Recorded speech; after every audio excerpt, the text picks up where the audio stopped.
A estas vacas sagradas de la arquitectura se nos ha sumado ahora de pronto también una vaca sagrada de la pintura y también pretendidamente la escultura, aunque yo creo que Antonio López no es un gran escultor. Las puertas de la Catedral de Burgos, que tenemos aquí cerca, un ejemplo que todos conocen, por eso estamos aquí, planteadas, porque que no proyectadas, sino planteadas en 2021 como gran contribución al octavo centenario de la catedral. Esta es la situación, esta es la plaza, a ver si lo veo bien, la Plaza Santa María aquí, ¿no? Sí, pues está en la llana, esta zona de aquí, pero es exactamente aquí donde hemos estado esta mañana, esta puerta de aquí, ¿no? Bueno, la Catedral de Burgos está en la lista de Patrimonio Mundial desde 1984, que fue el año en que la gran mayoría de monumentos importantes españoles se adhirieron a la lista de Patrimonio Mundial. El autor de las puertas, Antonio López García, un conocido pintor hiperrealista, conocido de todo el mundo, Premio Velázquez de Artes Plásticas en 2006, una gran vaca sagrada de la pintura contemporánea. Fue también algo curioso que me llamó la atención investigando sobre su currículum, que fue Premio Nacional de Arquitectura en 1965, pero era porque diseñó una fuente para la plaza de Pedraza, en Segovia, junto con el arquitecto, que era el verdadero premiado, Heliodoro dos Morel. Lo que se pretendía aquí por parte del Cabildo era, en principio, declaraban que lo que querían hacer en la memoria de la documentación que se presentó, que querían hacer un monumento conmemorativo del octavo centenario de la Catedral de Burgos, mediante la realización de unas puertas en bronce en la fachada de Santa María. Esta segunda parte es la que viene a ser un poco contradictoria con la primera, porque hacer un monumento conmemorativo no consiste en amputar un monumento ya existente, sino pues, se puede hacer un monumento conmemorativo completamente exento en cualquier lugar de la ciudad y seguramente hubiera sido una gran idea y muy bien acogida por la mayoría de los burgaleses. Pero lo que se pretende es amputar una parte original, auténtica de la Catedral de Burgos para colocar allí una creación que puede ser muy interesante desde el punto de vista aislado respecto del contexto, pero que sin embargo está produciendo un gran daño a un monumento como es la catedral. Decían en alguna entrevista que como no se han realizado aportaciones desde hace más de 2 siglos, ahora resulta que hay que hacer aportaciones a los monumentos. Aparte de las aportaciones del cepillo, no sé qué más aportaciones quieren. Ahora el momento y la oportunidad de realizarla, pasando a construir el gran legado de la celebración de los 800 años de la catedral, al cual llegamos ya con 2 años de retraso, por lo menos, como es típico también en este gran artista, el no entregar los trabajos a tiempo. Dicen además que mejorará la portada, completará la iconografía, enriquecerá el templo y se integrarán en el conjunto del templo y el templo amortiguará el posible impacto visual. Todo esto son justificaciones filosóficas de dudosa comprobación, porque mejorará la portada. ¿Por qué? ¿Dónde está la justificación, la comprobación de que eso va a mejorar la portada? ¿Cómo se puede comprobar que completará la iconografía o que enriquecerá el templo? Enriquecerá económicamente. Que se integrará en el conjunto, pues tampoco está demostrado ni es demostrable. Todo esto presupone efectos que no son demostrables y que por lo tanto no tenemos por qué comulgar con ellos. No se trata realmente de una intervención autónoma, como comentaba antes, sino que lo que hace es introducir modificaciones muy graves en otro edificio existente. La Catedral de Burgos, Patrimonio Mundial, no está justificado para realizar una aportación, sea necesario acometer primero una mutilación. Se pretende eliminar los elementos impropios propios del monumento, como son las 3 puertas originales. Serán de mayor o menor calidad, pero igual que otros elementos, que en todos los monumentos hay unos que tienen mayor calidad, otros que tienen menor calidad, depende también de quién los valore, pero eso no quiere decir que tengamos que hacer una selección y una limpia de quitar cosas que no nos parezcan que tienen una calidad que a lo mejor en otro momento histórico, sin embargo, sí que son bien valoradas. Y se pretende sustituir por otras que no gozan del privilegio de suscripción en la lista de Patrimonio Mundial. Claro, de esta forma, el artista puede presumir a continuación de que su obra es Patrimonio Mundial, pero por pegarse a un monumento que ya lo es, no porque haya sido declarado Patrimonio Mundial por sí mismo. Esto, pese al mérito reconocido del autor, esto vuelve a ser la falacia ad verecundiam, que consiste en escribir la categoría del autor para blindarse ante las críticas que están plenamente justificadas en este caso y en los otros casos que estamos viendo esta tarde. Este es el estado de las puertas. Este estado hace un par de años o tres me mandaron unas fotos, pero sin embargo hoy en día se ve que están bastante más deterioradas.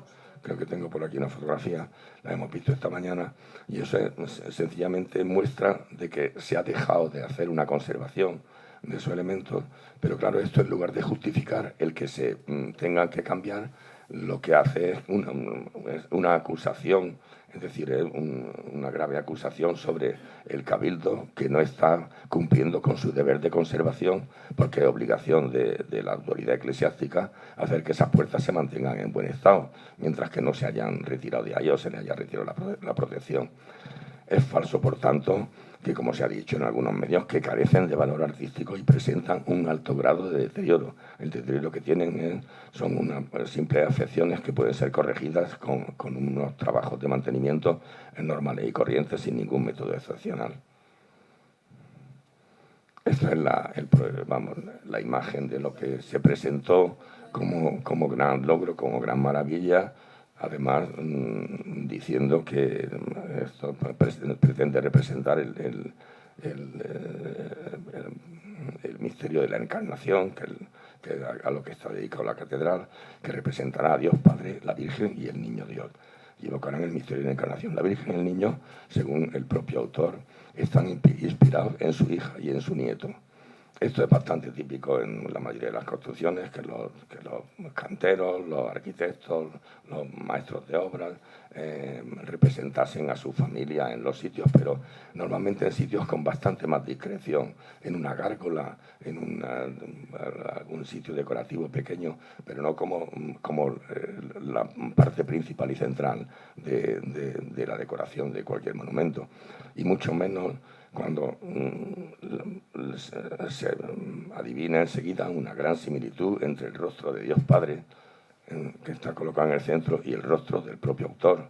Es decir, se está representando a sí mismo en un sitio con un ejercicio no sé, pues de arrogancia y de egocentrismo que la verdad es que nos parece impropio primero de un artista de esta categoría mundial y de un sitio como el que estamos viendo.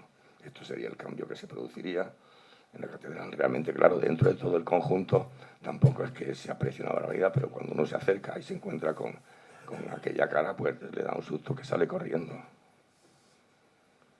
Luego hay otro detalle menor, pero que me parece también necesario mencionarlo aquí, son lo que llaman por dentro las cancelas, que son este artefacto horroroso. Dicen que está hecho para poder cumplir con los sistemas de accesibilidad, para poder poner unas puertas correderas, unos tal, pero al final, y para que se vean, dice además que con esto pretenden que los óculos que hay encima de esas puertas laterales que se puedan ver, pero es mentira, como se aprecia. La propia imagen que ellos presentan contradice lo que están contando en la memoria, y aparte que son horrorosas. Esto incorpora aquí ciertos detalles de madera que dice que reproducen los ornamentos de las cancelas antiguas, o sea, un contrasentido completo. Es un diseño absurdo que chirría con la catedral y no cumple con la pretensión de que se dejen ver los óculos por el interior. No se justifica tampoco el elevado presupuesto de estas dos partes. Luego, sin embargo, lo más importante también, sobre todo, bueno, aparte de la cuestión estética que acabamos de comentar, o ya casi moral, es muy importante entrar en los aspectos técnicos que no se han tenido en cuenta en absoluto. No se tiene en cuenta la magnitud del relieve saliente. En lo que son cálculos de estructuras, nos resulta muy importante que haya un equilibrio de fuerzas.